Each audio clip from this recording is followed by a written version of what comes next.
तो आप सबको पता ही होगा, सबसे पहले जैसे अपन ने सीरीज ऑब्जेक्ट में देखा था कि कोई भी सीरीज ऑब्जेक्ट बनाने से पहले आप लोगों को क्या करना होता है। सबसे पहले आपको सीरीज के लिए इंपोर्ट करना पड़ता है पांडाज को, ठीक है। इंपोर्ट करना मैंडेटरी है, विदाउट इंपोर्ट आप लोगों के कोई भी प्रोग्राम नहीं चलेगा, ठीक है। तो सबसे पहले और इंपोर्ट करने से पहले आपको ये भी इंश्योर करना है कि आपके कंप्यूटर या मोबाइल फ़ोन में pandas library and नंपाई library installed है या नहीं है। तो पहले इनको इंस्टॉल करना पड़ता है और उसके बाद में ही आपका ये प्रोग्राम चलता है पांडाज का, ठीक है। तो डेटा फ्रेम का वैसे अपन ने कल देख लिया था कि डेटा फ्रेम एक 2 डायमेंशनल डेटा स्ट्रक्चर होता है जिसमें डेटा रोज एंड कॉलम्स के फॉर्मेट में ऑर्गेनाइज होते हैं, ठीक है। it is a 2-dimensional data structure in which the data is organized in the row and column format, and we can say like data is organized in a spreadsheet like manner, ठीक है। Spreadsheet जैसे Excel दिखाया था मैंने कल, उसकी तरह इसमें डेटा क्या होता है, मैनेज होता है, ठीक है। अब जैसे सीरीज ऑब्जेक्ट बनाने के लिए आप लोगों को सीरीज फंक्शन का यूज करना होता था, ये वाला सीरीज फंक्शन pd.series लिखते थे।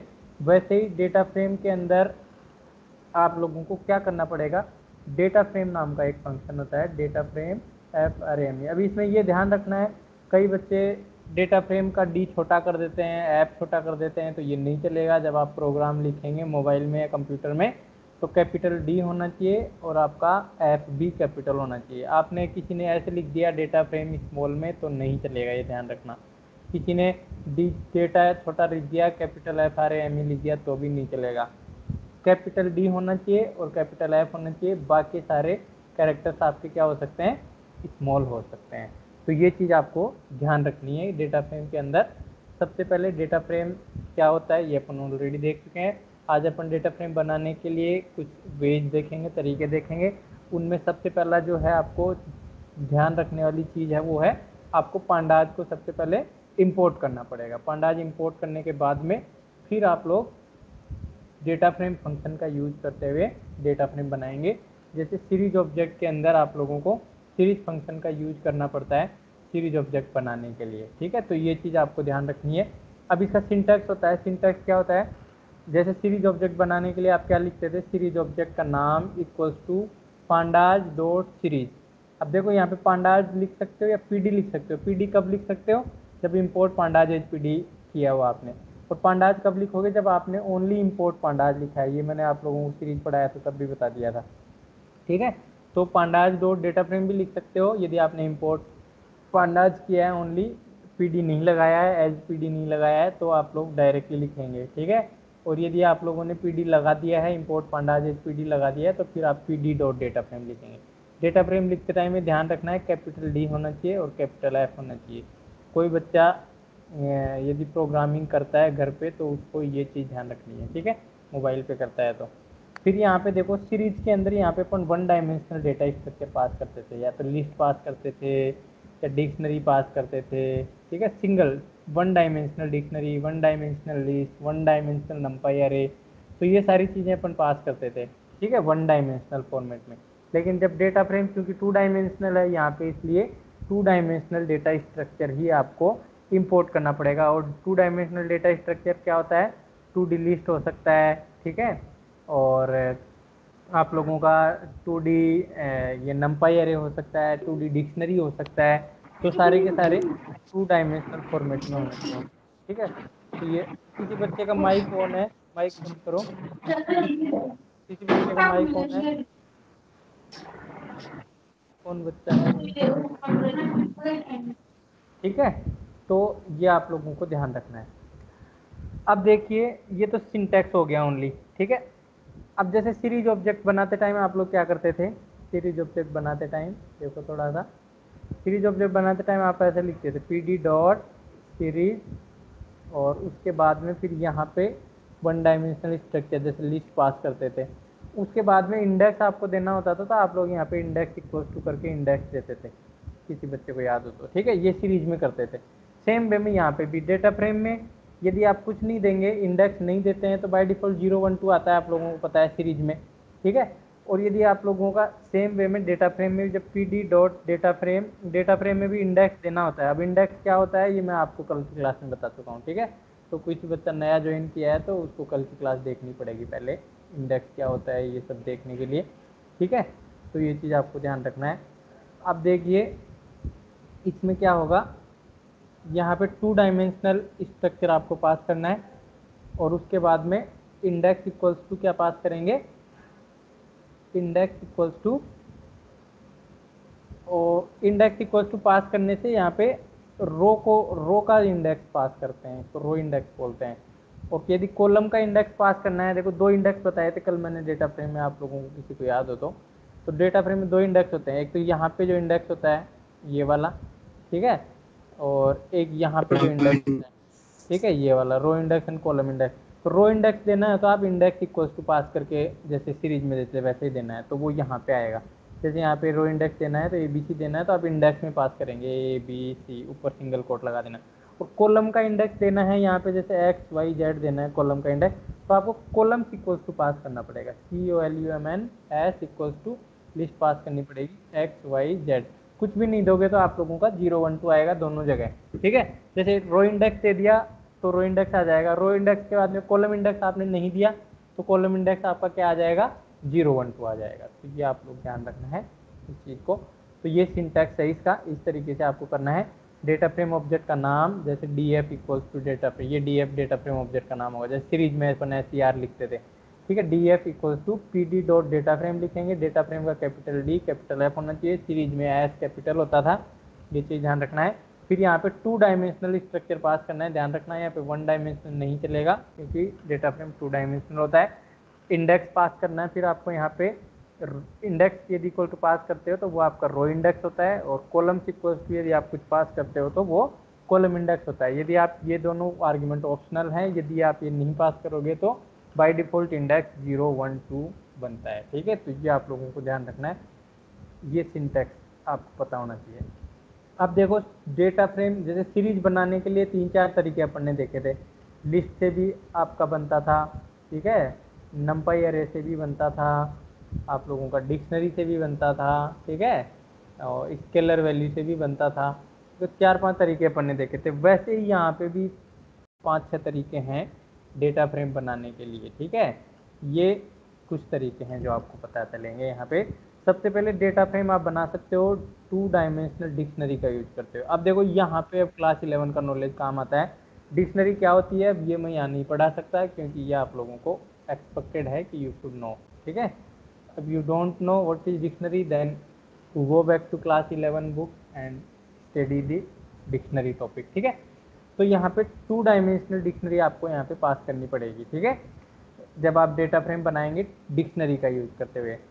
अब डेटा फ्रेम बनाना है यदि आपको लिस्ट ऑफ डिक्शनरी का यूज करते हुए, तो अब यहाँ पे अनदर टॉपिक लिस्ट। यदि आपको ये नहीं पता है कि लिस्ट क्या होती है तो you have to go to class 11, क्योंकि क्लास 11 में मैंने लिस्ट पढ़ाया था आसानी से। तो आपको लिस्ट नहीं आती है, लिस्ट क्या होती है, तो आप लोगों को वहाँ पे जाके देखना पड़ेगा।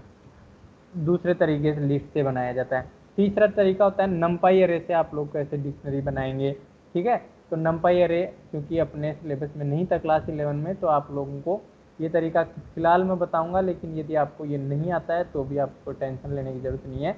यदि नंपाई अरे क्लास 11 में नहीं था तो 12 में इसका यूज नहीं करना है, वैसे मैं बताऊँगा इस कैसे किया जाता है, लिस्ट की तरह होता है। अब सीरीज ऑब्जेक्ट से भी आप डिक्शनरी बना, ये डेटा फ्रेम बना सकते हो। तो सीरीज ऑब्जेक्ट किसी को नहीं पता है तो सीरीज ऑब्जेक्ट की क्लासेस मैंने ऑलरेडी ले ली हैं, तो सीरीज ऑब्जेक्ट बनाना पहले आना चाहिए, तभी आप सीरीज का यूज़ करते हुए डेटा फ्रेम बना सकते हो। तो सीरीज का यूज़ करते हुए भी डेटा फ्रेम बनता है। अब देखिए नेक्स्ट है आप लोगों का यहाँ पे जो तरीका है वो है लास्ट वाला, डेटा फ्रेम का यूज करते हुए भी डेटा फ्रेम बनाया जा सकता है। जैसे एक डेटा फ्रेम है वैसा का वैसा दूसरा डेटा फ्रेम आप लोगों को बनाना है, तो उसको बोलते हैं डेटा फ्रेम क्रिएट करना यूजिंग अनदर डेटा फ्रेम। तो ये भी एक तरीका होता है डेटा फ्रेम से डेटा फ्रेम बनाने का। तो ये 5 तरीके होते हैं मेनली। यदि ये 5 तरीके आपको समझ में आ जाते हैं अच्छे से तो आपके बोर्ड एग्जाम में 2 से 4 मार्क का क्वेश्चन 100% आपका क्रिएशन ऑफ सीरीज ऑब्जेक्ट से आता है, ठीक है। तो क्रिएशन ऑफ सीरीज ऑब्जेक्ट से 2 या 4 मार्क का क्वेश्चन आता ही आता है। तो ये आप लोगों के लिए काफ़ी इंपॉर्टेंट टॉपिक है। 2 और 4 मार्क्स इज नॉट मतलब वेरी लेस मार्क्स, ऐसे तो 2-4 मार्क्स करके या मार्क्स बनते हैं अच्छे से। तो ये आपको ध्यान रखना है इस टॉपिक से। कल जो अपन ने पढ़ा था उससे भी 1 मार्क का क्वेश्चन आता है, introduction to pandas data frame. उसमें डेटा फ्रेम की डेफिनेशन पूछ सकता है, डेटा फ्रेम का एग्जाम्पल पूछ सकता है, डेटा फ्रेम के बारे में और कुछ पूछ सकता है, जैसे कैसे अपन इसको इंपोर्ट करके कैसे बना सकते हैं। वो बनाने वाले तरीके पे भी या 2 या 4 मार्क का क्वेश्चन आता है। इसमें बोल सकता है कि ऐसा एक टेबल दे देगा, बोलेगा इसको डेटा फ्रेम बनाने का कोड लिखिए, या फिर कोड दे देगा पाइथन का और उसके बाद में पूछेगा कि इससे कैसी डेटा फ्रेम बनेगी। तो दोनों टाइप के क्वेश्चन आप लोगों को आना चाहिए, ठीक है। और वो तभी आएंगे जब आप इन सारे तरीकों को अच्छे से समझेंगे, ठीक है, अदरवाइज आपको नहीं आएंगे। अब अपन पहले स्टार्ट करने से पहले मैं आपको दिखा दूं कि डेटा फ्रेम से क्वेश्चन कैसे कैसे आए हुए हैं बोर्ड एग्जाम में, ताकि आपको थोड़ा सा आइडिया लग जाए, ठीक है, कि अपन क्या पढ़ने वाले हैं और कैसे क्वेश्चन आते हैं इसके अंदर से। डेटा फ्रेम से क्वेश्चन यदि आपको पता होंगे कि इस तरीके के क्वेश्चन आते हैं, तो उस तरीके की तैयारी करनी है। सीरीज के सारे क्वेश्चन मैंने दिखा दिए बोर्ड एग्जाम में कैसे क्वेश्चन आते हैं। सीरीज की डेफिनेशन से रिलेटेड आ सकता है, क्रिएशन पे आता है, सीरीज के एट्रीब्यूट पे आ जाता है कई बार, ठीक है। तो ये 2-3 रेडीमेड क्वेश्चन हैं जो सीरीज से आते हैं, ठीक है। सीरीज को अपडेट कैसे करते हैं उस पर क्वेश्चन आ जाता है, स्लाइसिंग से क्वेश्चन आता है कई बार। तो मेनली क्वेश्चन यही आते हैं। अब देखो डेटा फ्रेम से दिखाता हूँ आपको कैसे क्वेश्चन आते हैं, उस हिसाब से अपने को करना है। ये वाला क्वेश्चन तो सीरीज का है, ऑलरेडी अपन कर चुके हैं, सीरीज ऑब्जेक्ट के बारे में ऑलरेडी पढ़ चुके हैं, ठीक है। इसके बाद में ये भी सीरीज का है क्वेश्चन, ये भी अपन देख चुके हैं। उसके बाद में देखिए ये है डेटा फ्रेम का। देखो ये कल मैंने बताया था, इन डेटा फ्रेम एक्सिस 1 रिप्रेजेंट, कल बताया था 2 एक्सिस होती हैं डेटा फ्रेम के अंदर, एक्सिस 0 एंड एक्सिस 1। तो एक्सिस 0 आपकी रो को रिप्रेजेंट करती है, एक्सिस 1 आपकी कॉलम को रिप्रेजेंट करती है। तो यहाँ आंसर आएगा कॉलम एलिमेंट। तो ये एक क्वेश्चन देखो कल वाले टॉपिक से आ गया, ठीक है। तो इस तरीके से क्वेश्चन बनते हैं छोटे छोटे, जो मैं आप लोगों को पढ़ा रहा हूँ इसमें। अब आप नोट्स लिखते हो या फिर वीडियो को डाउनलोड करके नोट्स लिखते हो या पीपीटी से नोट्स लिखते हो, आप कैसे भी लिखिए, बट लिखिए ज़रूर, नहीं तो भूल जाओगे। देखो ये एक और क्वेश्चन कल वाले टॉपिक से, in pandas function use to check the null values. तो ये भी हाँ, ये कल वाले से नहीं है, ये एट्रीब्यूट्स आएंगे तब बताऊंगा आपको डेटा फ्रेम के एट्रीब्यूट्स। बट आप लोग ये बता सकते हो सीरीज के अंदर कौन सा फंक्शन होता है नल वैल्यू चेक करने के लिए, वही मेथड यहाँ पे होगा। Has none. हाँ तो यहाँ पे भी, हाँ very good, has none function ही होता है डेटा फ्रेम में भी, सेम ही होता है। तो ये भी आप लोग अटेम्प्ट कर सकते हो, 1 मार्क का क्वेश्चन आया हुआ है इस तरीके से। और देखते हैं, देखिए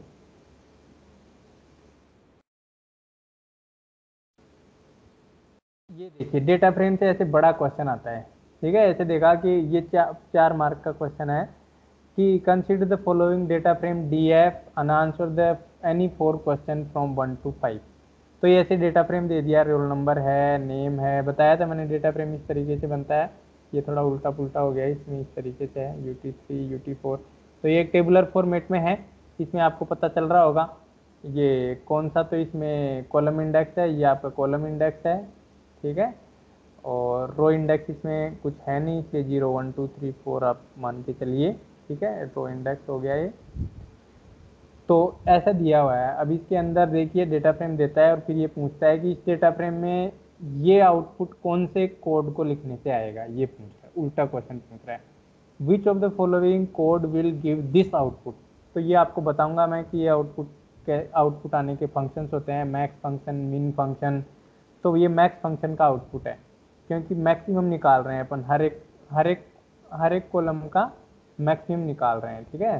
जैसे इस कॉलम का मैक्सिमम 24, इसका 24, इसका 24 है गया UT3 का, हाँ ये 24, ये 24। तो हर एक कॉलम का मैक्सिमम बता रहा है ये। तो ये मैक्स फंक्शन होगा। अब मैक्स फंक्शन के सिंटैक्स अलग अलग दिए हुए हैं इसके अंदर, देखिए बहुत सारे सिंटैक्स हैं, इनमें से कौन सा सही है, सारे ही मैक्स हैं। तो आपको देखना होगा, वो मैं आपको बताऊंगा तब आपको पता चलेगा। ये फिल्टरिंग से क्वेश्चन आया हुआ है, डेटा फ्रेम में आपको फिल्टरिंग कैसे लगाते हैं, जैसे सीरीज में फिल्टरिंग लगाते हैं वैसे डेटा फ्रेम में फिल्टरिंग होती है, उससे क्वेश्चन आया हुआ है। फिर देखिए यहाँ पे ये काउंट फंक्शन एक होता है इसमें डेटा फ्रेम में, उससे फंक्शन आया हुआ है, ठीक है, ये क्वेश्चन आया हुआ है। फिर ये देखो एट्रीब्यूट से क्वेश्चन आया हुआ है, कॉलम्स दिखाने हैं किसी डेटा फ्रेम के आपको, तो कौन सा एट्रीब्यूट यूज करेंगे, ठीक है, ये इससे आया हुआ है। इसमें बोल रहा है कि एक नया कॉलम ऐड करना है, तो कैसे ऐड करेंगे, तो ये ऐसे क्वेश्चन आता है इसमें, बड़ा क्वेश्चन। ये तो MySQL का है। फिर देखिए और कैसे क्वेश्चन आते हैं, ये सीरीज का है, ऑलरेडी कर चुके हैं अपन। ये भी सीरीज से है क्वेश्चन, ये भी अपन ऑलरेडी कर चुके हैं। MySQL का है, ये SQL का है, ये डेटा फ्रेम का है। देखिए डेटा फ्रेम में क्या बोल रहा है कि right they consider the following data frame, class frame इसका नाम है, और आपको राइट द कमांड, आपको बताना है कि इसके अंदर एक नया कॉलम आपको ऐड करना है यहाँ पे एक्टिविटी, तो उसका पाइथन कोड लिखवा रहा है, तो नया कॉलम ऐड करने का कोड पूछ रहा है। एक नई रो ऐड करनी है यहाँ पे 5 मृदुला, ठीक है, XF 9.8 साइंस, एक नई रो ऐड करनी है, तो वो कैसे ऐड करेंगे यहाँ पे, उसका कोड पूछ रहा है। तो ये नया रो कर ऐड करना, नया कॉलम ऐड करना, ये मैं आपको सिखाऊंगा बाद में, डेटा फ्रेम के अंदर ही है टॉपिक। अब देखिए और कैसे क्वेश्चन आते हैं इसमें, ये तो सीरीज का है।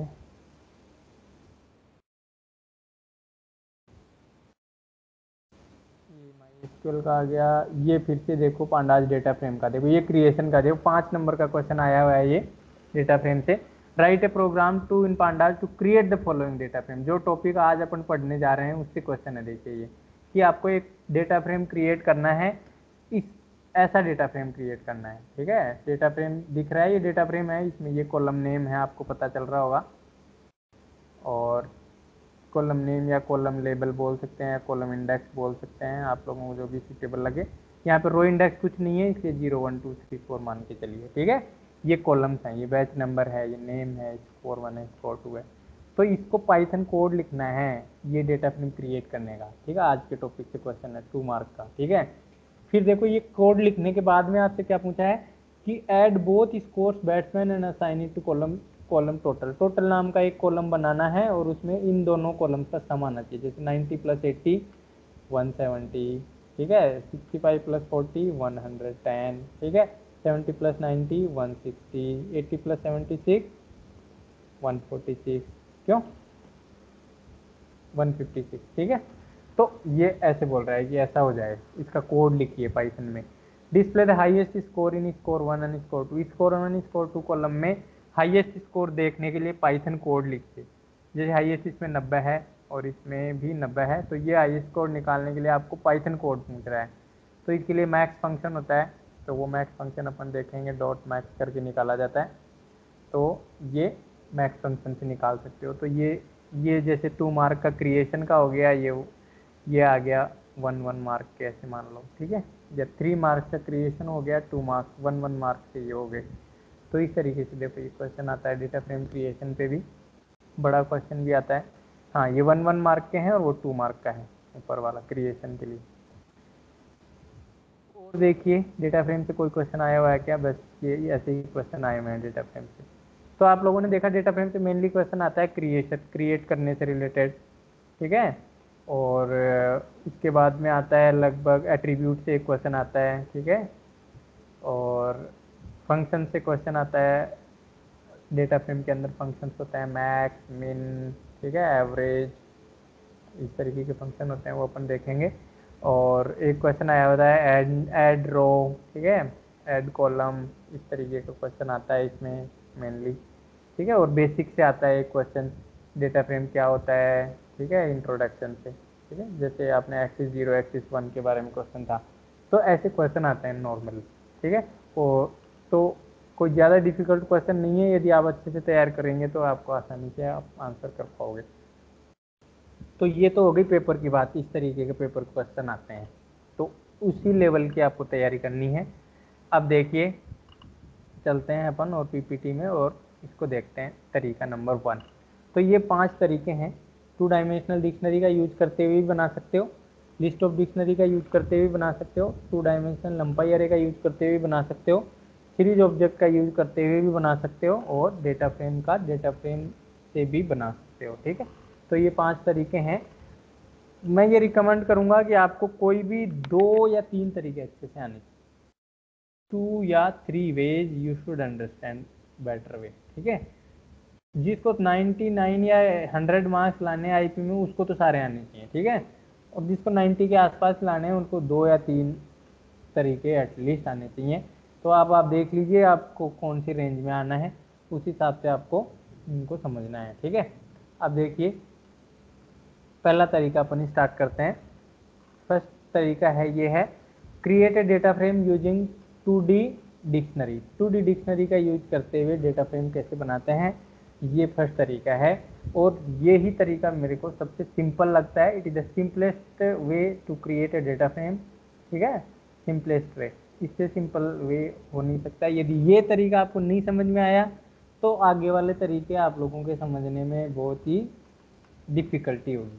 सो try to understand this method of creating data frame. ये ऐसा मेथड है जो सबसे सिंपल है और सभी बच्चों को ये आना चाहिए। एटलीस्ट एक मेथड तो सभी बच्चों को आना चाहिए। जो बच्चे मतलब ठीक है नॉर्मल है बच्चे हैं और जो मतलब ठीक ठाक करना चाहते हैं आईपी में, उनको तो ये एक तरीका तो आना ही चाहिए, अदरवाइज डेटा फ्रेम में क्वेश्चन आप अटेम्प्ट नहीं कर पाओगे, ठीक है। और मैंने बता ही दिया 100 वाले को तो सारे आने चाहिए और 90 के आसपास वाले को 2-3 तरीके आने चाहिए, क्योंकि क्वेश्चन घूम फिर के कई बार इन तरीकों पे भी आ जाता है कि इस तरीके से आप डेटा फ्रेम बना के दिखाइए, तब वहाँ पे आपको प्रॉब्लम आ सकती है, ठीक है। तो इसलिए 100 वाले को सारे आने चाहिए। अब देखिए यहाँ पे डिक्शनरी क्या होती है, पहले ये देखिए डिक्शनरी क्या होती है, आप बताइए। डिक्शनरी होती है, क्या होती है डिक्शनरी? सर की और वैल्यू। की वैल्यू पेयर होता है, ठीक है। की वैल्यू पेयर को अपन क्या बोलते हैं? डिक्शनरी बोलते हैं। डिक्शनरी कैसे बनाते हैं? इस तरीके से बनाते हैं। अब डिक्शनरी किसी को नहीं आती है तो वो क्लास 11 में जाके थोड़ा सा देखे। जैसे ए है इसको की बोलते हैं, फिर इधर जैसे 15 है 50 है इसको वैल्यू बोलते हैं। जैसे ये बी है इसको की बोलते हैं, इसको जैसे यहाँ पे 62 यहाँ पे वैल्यू हो गई, ठीक है।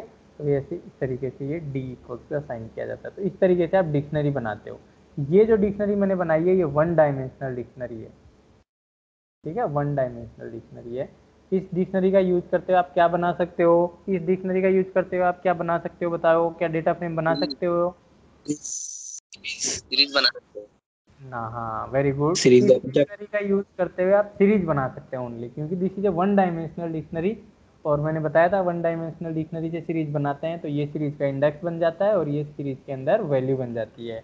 कैसे बनाएंगे? पीडी डॉट सीरीज में इस डिक्शनरी को पास कर देंगे सिंपली इस तरीके से, ठीक है।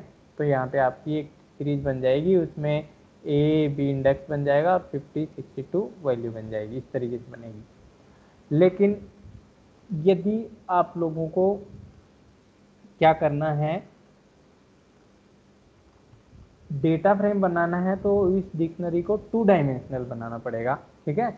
और इस डिक्शनरी को 2 डायमेंशनल बनाने के लिए कोई ज़्यादा मेहनत नहीं करना है, कुछ ज़्यादा सीखने की ज़रूरत नहीं है, इसमें बहुत आसान है। यहाँ पे आपको क्या करना है, जैसे एक इंडिविजुअल एलिमेंट पास कर रहे थे ना, इसकी जगह आपको यहाँ पे या तो डिक्शनरी पास कर सकते हो कोई दूसरी, ठीक है, या फिर कोई लिस्ट पास कर सकते हो यहाँ पे, या फिर कोई सीरीज ऑब्जेक्ट पास कर सकते हो। ये तरीका यदि आपको समझ में आ गया तो आगे आगे के 2-3 तरीके आपको बहुत आसान लगेंगे, ठीक है। ये तरीका समझ में आ गया, क्योंकि घूम फिर के यही तरीका काम आने वाला है इंटरनली, ठीक है। तो ये देखिए यहाँ पे आप लोग क्या लिखेंगे, या तो लिस्ट बना दीजिए, जैसे ए की वैल्यू 1 2 3 इस तरीके से लिख दीजिए। बी की वैल्यू जैसे ए बी सी इस तरीके से लिख दीजिए, ठीक है। तो अभी ये डिक्शनरी क्या बन गई? 2 डायमेंशनल बन गई। जब डिक्शनरी के की वैल्यू एक सिंगल एलिमेंट होता है, जैसे इंटीजर हो गया या फिर कोई स्ट्रिंग हो गया, तब तो आप लोगों की क्या होगी? 1 डायमेंशनल होगी। जब डिक्शनरी का ये इधर कॉलन के राइट साइड में यदि कोई लिस्ट हो, कोई सीरीज हो, कोई डिक्शनरी हो दूसरी, तो उस केस में वो डिक्शनरी 1 डायमेंशनल नहीं होकर 2 डायमेंशनल बन जाती है, ठीक है। ये चीज़ ध्यान रखना है, पहली बात 2 डायमेंशनल डिक्शनरी। तो अब इस डिक्शनरी का यूज करते हुए आपको कुछ नहीं करना है, ये डिक्शनरी बना ली और इस डिक्शनरी को क्या करना है, simply PD dot data frame वाले मेथड में पास कर देना है, डेटा फ्रेम और यहाँ पे डी इस तरीके से। जैसे सीरीज के केस में अपन इस पीडी डॉट सीरीज में पास कर दिया कर रहे थे इस डिक्शनरी को। अभी यदि डिक्शनरी 2 डायमेंशनल बना ली है तो आप वही बात डेटा फ्रेम वाले में 2 डायमेंशनल डिक्शनरी का नाम पास कर दीजिए, बस और कुछ नहीं करना है, ठीक है। और आपका डेटा फ्रेम बन जाएगा इससे। अब क्वेश्चन ये आता है कि इससे डेटा फ्रेम बनेगा कैसे। ठीक है, ये तो मैंने बता दिया कि 2 डायमेंशनल डिक्शनरी बनाइए। सबसे पहले इंपोर्ट पांडाज एचपीडी तो लिखना ही है, वो तो आपको हमेशा याद रखना है। सीरीज हो चाहे डेटा फ्रेम हो, कुछ भी हो, चाहे पाइपलोट हो, सभी में आपको पाइपलोट के केस में अलग लाइब्रेरी इंपोर्ट होगी डेटा फ्रेम के, और सीरीज के केस में पांडाज लाइब्रेरी इंपोर्ट होती है। ठीक है, इंपोर्ट करना जरूरी है, तो इंपोर्ट पांडाज एचपीडी तो लिखना ही है, मैं हर जगह लिखता हूँ ये। ठीक है, फिर यहाँ पे आपको डिक्शनरी बनानी है, 2D डिक्शनरी बनानी है, तो इस तरीके से आप बना सकते हो। यहाँ पे की होगी लेफ्ट साइड में और राइट साइड में आपकी वैल्यू होगी। वैल्यू लेकिन ध्यान रखना सिंगल नहीं हो सकती यहाँ पे लिस्ट होगी या फिर आपकी कोई डिक्शनरी होगी, या फिर आपका कोई नंपाई एरे होगा, या फिर कोई आपका ये लिस्ट होगा, इनमें से कोई एक हो सकता है। सिंगल वैल्यू होने से आपकी ये 2 डायमेंशनल नहीं होती, वो 1 डायमेंशनल डिक्शनरी बन जाती है। अब इस डिक्शनरी से देखिए, इसका रूल होता है, जब आप 2 डायमेंशनल डिक्शनरी पास करते हैं डेटा फ्रेम के अंदर, तो डिक्शनरी का जो की होता है, डिक्शनरी का की क्या है यहाँ पे, ए और बी, वो क्या बनते हैं, डेटा फ्रेम के कॉलम बनते हैं। ठीक है, देखिए डिक्शनरी का जो ये की है, वो डेटा फ्रेम जो बनेगा उसमें आपका कॉलम बनेगा। तो यहाँ पे क्या कॉलम बनेंगे, यहाँ पे 2 कॉलम बनेंगे, ए एंड बी, ये लो। ठीक है, 2 कॉलम बना लीजिए इस तरीके से। फिर ये जो वैल्यू होती है ना, वो एज इट इज आ जाती है यहाँ पे 1 2 3, तो वो 1 2 3 ऐसे आएगा CD के फॉर्मेट में 1 2 3, और ये बी के सामने जो लिखा है वो भी CD के फॉर्मेट में बी वाले कॉलम में आएगा ABC, इस तरीके से। तो ये बन गया आप लोगों का डेटा फ्रेम। ठीक है, इस डेटा फ्रेम में कॉलम इंडेक्स आपका क्या रहेगा, ये डिक्शनरी का की रहेगा, ये कॉलम इंडेक्स हो गया। और रो इंडेक्स अभी आपने कुछ पास नहीं किया है, इसलिए रो इंडेक्स यहाँ पे 0 1 2 रहेगा, ये ध्यान रखें। डिक्शनरी का जो कॉलम, डिक्शनरी का जो की होता है, वो हमेशा डेटा फ्रेम का कॉलम इंडेक्स बन जाता है automatically, you need not to specify. ठीक है, और डिक्शनरी का जो डिक्शनरी का जो वैल्यू होता है, वो आपका कॉलम्स का वैल्यू बन जाता है। तो यहाँ ए है, तो यहाँ ए कॉलम बन गया, उसमें वैल्यू 1 2 3 चली गई। यहाँ बी कॉलम बन गया, यहाँ पे वैल्यू ABC चली गई। ठीक है, इस तरीके से ऑटोमेटिकली चली जाएगी। और यहाँ पे आप सी जोड़ देते हो, तो यहाँ पे आपका एक और कॉलम बन जाएगा। फिर जैसे 10 12 14 यहाँ पे कर दिया, तो यहाँ पे एक और कॉलम बन जाएगा, फिर उस केस में 10 12 14 इस तरीके से बनता चला जाएगा। ठीक है, तो ये हो गया डिक्शनरी बनाने का पहला तरीका, यूजिंग 2D डिक्शनरी, और इसमें भी सबसे स्पेसिफिक है यूजिंग लिस्ट। ठीक है, लिस्ट का यूज करके अपन ने 2 डायमेंशनल डिक्शनरी में वैल्यूज को एज अपन ने लिस्ट पास किया है। ये लिस्ट यहाँ पे दिख रही होगी आपको। तो इसमें रूल होता है, वो मैंने आपको बता दिया। डिक्शनरी 2 डायमेंशनल डिक्शनरी का जो की होता है, वो आपका कॉलम बनता है यहाँ पे, और जो वैल्यू होती है की के सामने, वो आपकी कॉलम की वैल्यूज बन जाती हैं। यहाँ पे जैसे ये एग्जाम्पल देखिए, इंपोर्ट पांडाज एचपीडी लिखा आपने, डेटा अंडरस्कोर डिक्शनरी। अब देखो डिक्शनरी का नाम कुछ भी हो सकता है, ये ध्यान रखना, डिक्शनरी का नाम कुछ भी हो सकता है, लेकिन नाम कैसे होना चाहिए, आइडेंटिफाई नेमिंग रूल्स के अकॉर्डिंग सही होना चाहिए, जो क्लास 11 में बताए थे। स्पेस नहीं होना चाहिए वेरिएबल के नाम में, डिजिट से स्टार्ट नहीं हो सकता है। ठीक है, स्पेशल सिंबल नहीं आ सकता अंडरस्कोर के अलावा कोई। तो ये सारे रूल्स हैं। तो डेटा अंडरस्कोर डिक्ट नाम से मैंने एक वेरिएबल बनाया जो 2 डायमेंशनल डिक्शनरी है। यहाँ पे आपको ये ऐसे किया, यहाँ पे नेम नाम से एक की है, उसकी वैल्यू है मोहित सोहन नेहा दीक्षित। यहाँ पे क्लास नाम एक की है, इसमें जो वैल्यू है 12 10 9 12, और एज नाम से एक की है, उसकी वैल्यू है 12 14 11 13।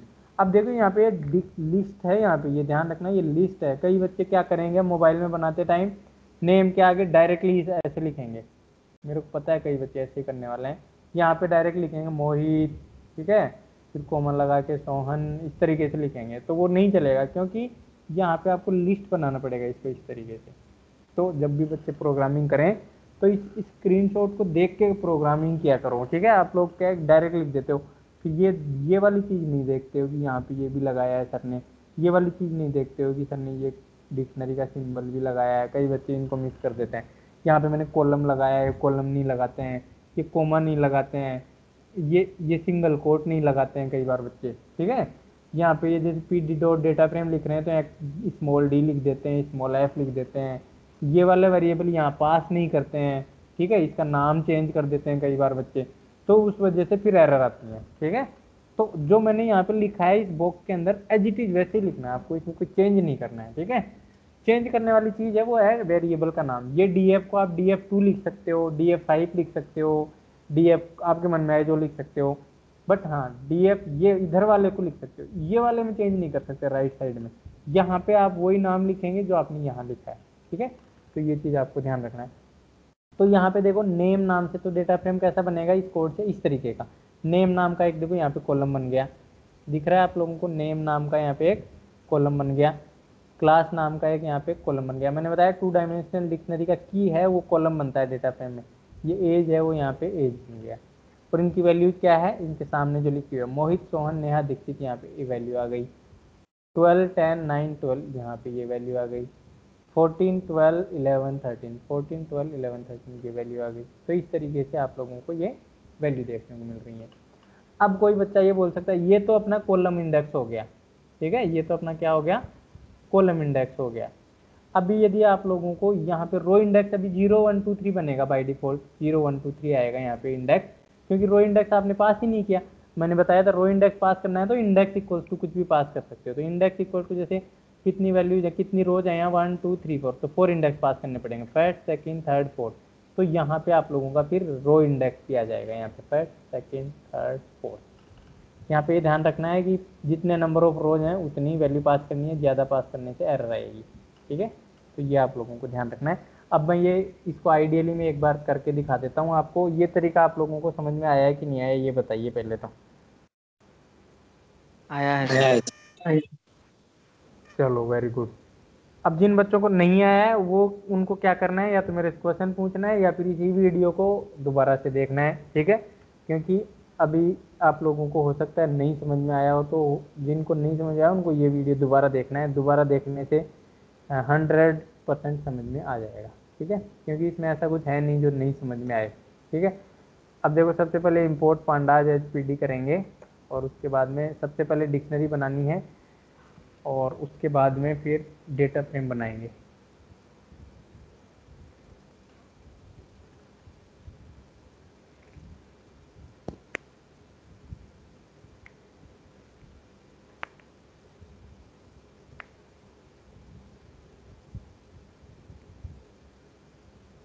ये देखिए सबसे पहले डिक्शनरी बनाएंगे। तो अब देखो डिक्शनरी का नाम कुछ भी लिख सकते हैं, मैं जैसे ADIC लिख लिया, ठीक है, ठीक है, कुछ भी आपको जो मन में आए वो लिखिए।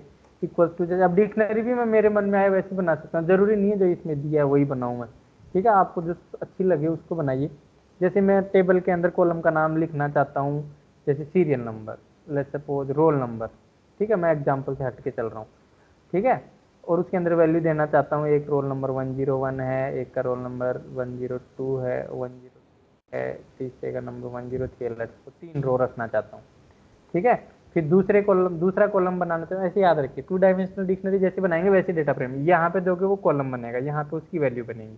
दूसरा कॉलम बनाना है मेरे को, जैसे नेम, ठीक है, नेम में मैंने दे दिया जैसे यहाँ पे, अब देखो नेम स्ट्रिंग में होगा, यहाँ पे जैसे कुछ भी दे दिया, अब्दुल दे दिया, ठीक है, प्रियांशु दे दिया, लेट्स सपोज, बाद में लेट्स सपोज और कौन है, जैसे रोयल दे दिया, ठीक है, इस तरीके से कुछ भी दे दीजिए। उसके बाद में लेट्स सपोज यहाँ पे जैसे इनका क्लास दे दीजिए, लेट्स सपोज इनका क्लास जैसे 12 है, जैसे 10 11 है, जैसे 12 है, इस तरीके से कुछ भी मान लीजिए। उसके बाद में जैसे 3 कॉलम रखने, अब जैसे को 4 कॉलम भी रख सकते हो। चौथा कॉलम लेट्स सपोज कुछ दे दिया, लेट्स सपोज क्या देना चाहते हो, जैसे जेंडर दे दिया, ठीक है। तो यहाँ पे जैसे ये मेल है, तो इस तरीके से आप लोग कुछ भी दे सकते हो। अब देखिए डिक्शनरी बना दिया, डिक्शनरी बन गई है, लो डिक्शनरी बन गई आपकी। ये 2 डायमेंशनल डिक्शनरी है, क्यों है, क्योंकि यहाँ पे मैंने लिस्ट पास किया है। अब यहाँ पे आपको क्या करना है, डेटा फ्रेम बनाना। तो डेटा फ्रेम का नाम कुछ भी रख सकते हो, जैसे DF जनरली मैं रखता हूँ, आप लोग कुछ भी रख सकते हो। PD dot data frame, data frame में देखो D और F कैपिटल होना चाहिए, यहाँ पे ये कॉमा लगाना है, A_DICT पास करना है, यहाँ पे जो नाम है वही पास करना है। यहाँ पे इंडेक्स कुछ भी पास नहीं करोगे तो बाय डिफॉल्ट 0 1 2 आएगा, देखना। अभी देखिए ये डेटा फ्रेम बन गया, देखिए क्या हुआ, कॉलम कौन से बने हैं, देखिए आपने जो 2D डिक्शनरी के अंदर की हैं वो सारे कॉलम बन गए, रोल नंबर, ये रोल नंबर, ये नेम, ये क्लास, ये जेंडर, ये जेंडर, इनकी वैल्यू देखिए 101, 102, 103। Abbul, Priyanshu, Doyel, 12, 11, 12, male female, male female, ठीक है, इस तरीके से। अभी देखिए यहाँ पे आपने नोटिस किया होगा, यहाँ पे जो इंडेक्स आ रहा है, क्योंकि देखो मैंने बताया था कि डिक्शनरी से जब आप बनाते हो तो उसका की है वो कॉलम इंडेक्स ऑटोमेटिकली बनता है, इसमें आपको कुछ करने की जरूरत नहीं है, ठीक है, बाय डिफॉल्ट इंडेक्स बन जाता है। लेकिन रो इंडेक्स नहीं बनता है बाय डिफॉल्ट, इसलिए रो इंडेक्स क्या आ रहा है, डिफॉल्ट आ रहा है 0, 1, 2, ठीक है। इसको यदि आपको चेंज करना है, आप इसको भी चेंज कर सकते हो फ्यूचर में भी। मान लो गलती से जेंडर की जगह ये रोल नंबर की जगह आप लोगों को, या मान लो ये क्लास की जगह ये एज है, तो इसका भी नाम चेंज कर सकते हो आप, ठीक है। या फिर इस ये रो इंडेक्स है, इसको भी आप चेंज कर सकते हो। बाय डिफॉल्ट 0, 1, 2 है, आपको अपने अकॉर्डिंग रखना है तो आप वो रख सकते हो। उसके लिए आपको क्या करना है, उसके लिए आपको ज़्यादा दिमाग नहीं लगाना, इंडेक्स इक्वल्स टू पास कर देना है, सिंटैक्स याद रखना है, डी एफ इक्वल्स टू क्या करेंगे, पी डी डॉट। अभी देखो ये इंडेक्स में अभी डेटा फ्रेम को दोबारा से बना रहा हूँ, इसको चेंज भी किया जा सकता है। चेंज करने के लिए अपन देखेंगे मॉडिफाई कैसे करते हैं, वो जैसे सीरीज में मैंने बताया था, सीरीज में इंडेक्स चेंज करना है तो एक तरीका है कि सीरीज को ही दोबारा बना दो, या फिर दूसरा डॉट इंडेक्स एट्रीब्यूट से चेंज कर सकते हो। तो यहाँ पे भी वो तरीके होते हैं, तो वो अपन बाद में देखेंगे। तो यहाँ पे a underscore D I C T के साथ में मैंने इंडेक्स पास कर दिया, तो इंडेक्स पास कर दूंगा तो देखो ये रो इंडेक्स होता है बाय डिफॉल्ट। तो यहाँ पे जैसे इसको दे दिया मैंने फर्स्ट, ठीक है, इसको दे दिया मैंने सेकेंड, इसको दे दिया मैंने, आप कुछ भी दे सकते हो अपने अकॉर्डिंग, मैं जरूरी नहीं है मैं जो वैल्यू दे रहा हूँ वही दो, 3, और बोर्ड एग्जाम में भी कोई भी वैल्यू आ सकती है। लेकिन कहने का मतलब है कि इससे क्या इम्पैक्ट होगा वो सेम रहेगा। फर्स्ट सेकंड थर्ड आ गया, देखो यहाँ पहले 0, 1, 2 आ रहा था। तो ये आज की स्लाइड में अपन ने यही देखा है। अभी यहाँ पे देखो टोटल 3 रो हैं, तो यहाँ पे 3 ही इंडेक्स पास होंगे, ये ध्यान रखने वाली बात है। यदि आप यहाँ पे 4 रो 4 इंडेक्स पास करोगे तो वही जैसे सीरीज ऑब्जेक्ट में मैंने बताया था, सीरीज में भी इंडेक्स यदि आप डेटा के एलिमेंट्स ज़्यादा पास कर देते तो एरर आ जाती थी। सेम वे में यहाँ पे भी, यहाँ पे जैसे रो कितनी है, 3 है, और यहाँ पे आप यदि वैल्यू 4 पास कर दोगे तो एरर आएगी। जैसे यहाँ पे 4 पास कर दोगे तो एरर आ जाएगी, क्योंकि बोल रहा है कि आपको 3 पास करनी है जबकि आपने 4 पास कर दिया, ठीक है। तो इस तरीके से आपको देखना है ये एरर कब आती है। तो आज की क्लास में अपन इतना ही देखेंगे, अब नेक्स्ट क्लास में अपन देखेंगे दूसरा तरीका, ठीक है। तो आप लोग इस तरीके को तब तक अच्छे से तैयार करिए, दिस इज द सिंपलेस्ट वे, ठीक है। इससे सिंपल कोई तरीका आपको देखने को नहीं मिलेगा आगे की स्लाइड्स में, ये सबसे सिंपल है, और ये एक तरीका है जो आपको सबको आना चाहिए। क्वेश्चन उल्टा भी पूछ सकता है, ये कोड से आउटपुट भी पूछ सकता है, और इसी एरो को मैं ये दे दूँ, क्वेश्चन ऐसा भी पूछ सकता है, ये दे देगा और बोलेगा इसका कोड लिखिए, जनरली क्वेश्चन ये वाला आता है।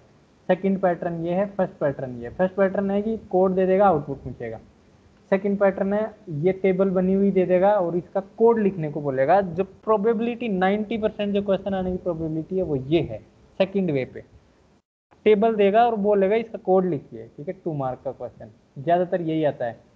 पर हाँ अनलक्की हो तो ये भी आ सकता है, तो दोनों तरीके पता होना चाहिए आप लोगों को। तो इससे कैसे बनाएंगे, इससे कोड लिखना भी आसान हो गया अब आप लोगों के लिए। ये ऐसा दे दे तो आप कोड लिख सकते हो, एक डिक्शनरी बनाइए, उसमें ये नेम लिखिए यहाँ पे, और वैल्यूज को इस तरीके से लिस्ट में लिख दीजिए। फिर दूसरे कॉलम का नाम लिखिए, वैल्यूज को इस तरीके से लिस्ट में लिख दीजिए। तीसरे कॉलम का नाम लिखिए, यहाँ पे उसको कॉलम लगा के लिस्ट में लिख दीजिए। बस हो गया काम। 2D डिक्शनरी बनने के बाद में कुछ करना ही नहीं है, डेटा फ्रेम इसको पास कर देना है। तो ये कोड भी लिख सकते हो आप लोग, ये जनरली क्वेश्चन ज़्यादा आता है, टेबल देगा कोड लिखने को बोलेगा, तो आपको इस तरीके से इसको तैयार करना है। चलो और बताइए, किसी को डाउट हो तो इस टॉपिक में, फिर अपन क्लोज करेंगे इस क्लास को, बोलिए।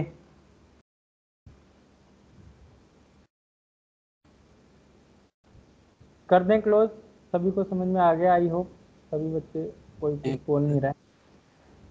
चलो ठीक है, तो फिर अपन क्लोज कर देते हैं इस सेशन को। Thank you sir. हाँ